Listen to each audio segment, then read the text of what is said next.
On June 3rd, 1863, a month after his dramatic victory at Chancellorsville, Confederate General Robert E. Lee began marching his Army of Northern Virginia westward from its camp around Fredericksburg, Virginia.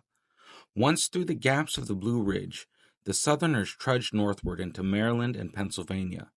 They were followed by the Union Army of the Potomac under Major General Joseph Hooker, but Lee, whose cavalry was under Major General Jeb Stuart, was absent on a raid around the Federal forces.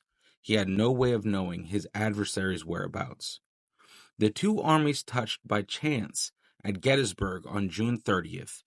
The main battle opened on July 1st, with Confederates attacking Union troops on McPherson Ridge west of town.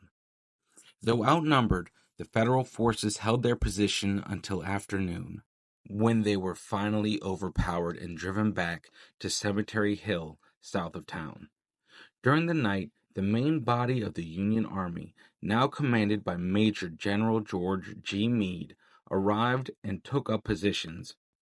On July 2nd, the battle lines were drawn up in two sweeping arcs. The main portions of both armies were nearly 1 mile apart on parallel ridges.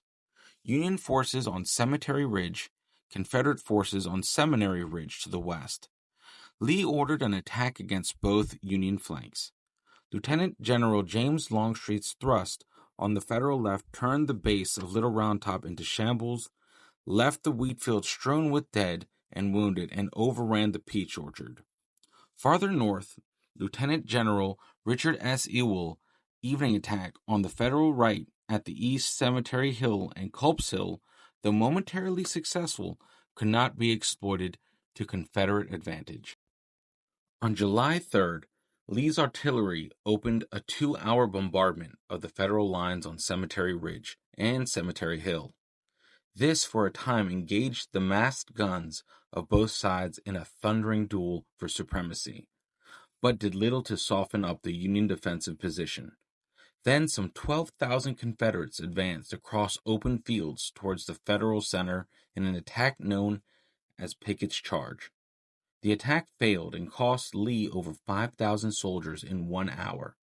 The Battle of Gettysburg was over.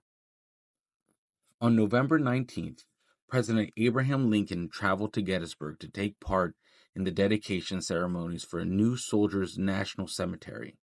His brief speech, the Gettysburg Address, gave meaning to the sacrifices of the men who had struggled here, and stated that the war would lead to a new birth of freedom for the nation.